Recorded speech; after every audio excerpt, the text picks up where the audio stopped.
Assalamualaikum warahmatullahi wabarakatuh. Halo semuanya, kembali lagi dengan saya Dona Fatia Rahma dari kelas 23C Program Studi Pendidikan Bahasa dan Sastra Indonesia Universitas Riau. Di video sebelumnya, kita sudah membahas tentang teori feminisme. Nah, di kesempatan kali ini, mari kita bersama-sama membahas tentang teori psikologi sastra. Apa itu teori psikologi sastra? Psikologi sastra adalah proses penelaahan karya sastra, aktivitas kejiwaan. Kajian ini meneliti penerapan dan fungsi penelitian psikologis serta menganalisis konflik batin yang terjadi pada tokoh dalam karya sastra. Ada 3 tokoh pengemuka teori ini. Yang pertama yaitu Abraham Maslow. Menurut Abraham Maslow, teori ini disebut juga psikologi humanitik. Tingkah laku manusia ditentukan oleh kecenderungan individu agar merasa puas dan bahagia. Yang kedua yaitu David Critch. Menurut David Critch, teori ini menekankan pada kondisi emosi pada tiap tokoh dalam karya sastra. Yang pertama ada emosi dasar, contohnya seperti senang, marah, takut, dan sedih.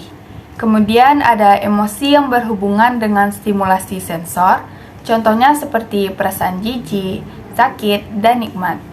Kemudian ada emosi yang berhubungan dengan penilaian diri sendiri, contohnya seperti perasaan berhasil dan gagal, malu, perasaan bersalah, dan bangga.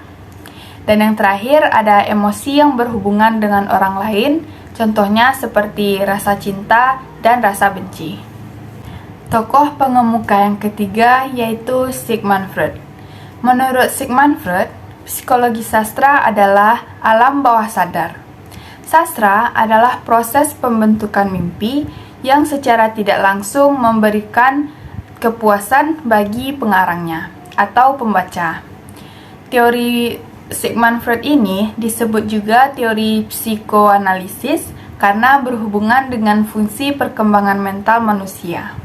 Unsur kejiwaan dalam teori psikologi sastra menurut Sigmund Freud ini ada 3, yaitu yang pertama id, yaitu kepribadian manusia yang paling dasar.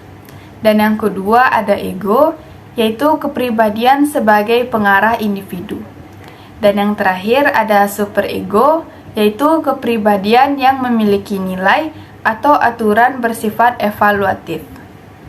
Jadi, id adalah bagian primitif dan instinktual dari pikiran yang berisi dorongan seksual dan agresif serta ingatan tersembunyi. Kemudian, ego adalah bagian realistis yang memediasi antara keinginan dari id dan superego. Sementara itu, superego beroperasi sebagai kesadaran moral. Nah, teori psikologi sastra ini juga mengkaji psikologi pengarang, psikologi tokoh, dan psikologi pembaca.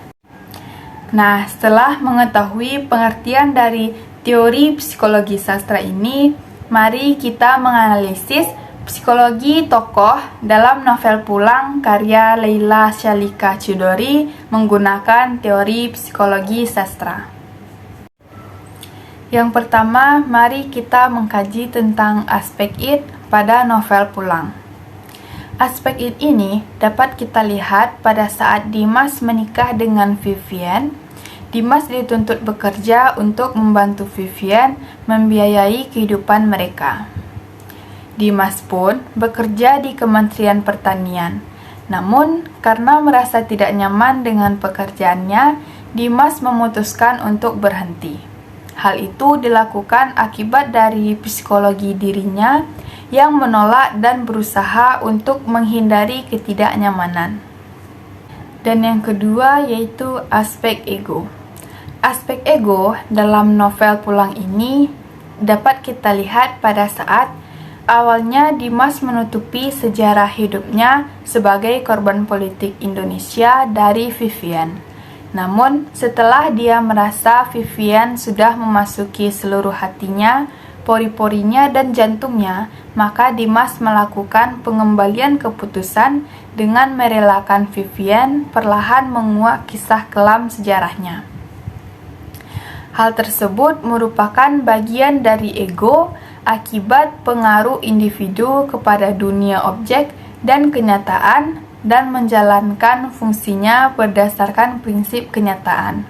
Kemudian contoh kedua dari ego ini yaitu pada saat Dimas yang masih memiliki perasaan dengan Surti merasa heran karena menurut penalarannya apabila ia sudah beristri perempuan seindah dan semulia Surti, berarti dia telah memilih dan tidak akan menyadari perempuan lain lagi. Penalaran tersebut merupakan bagian dari ego yang timbul dari manusia yaitu Dimas. Dan yang ketiga yaitu aspek superego. Aspek superego dalam novel Pulang ini terdapat pada kutipan jiwa nasionalisme yang sudah begitu melekat dalam diri Dimas dan susah untuk dilepas. Nilai-nilai ketuhanan dan kecintaan pada tanah air inilah memperteguh psikologi Dimas, yaitu superego yang menuntutnya untuk mengejar kesempurnaan dengan mengatakannya untuk pulang. Nah, sekian penjelasan saya tentang teori psikologi sastra ini. Salah kurangnya saya mohon maaf. Saya undur diri. Assalamualaikum warahmatullahi wabarakatuh. Sampai jumpa di video berikutnya. Dadah!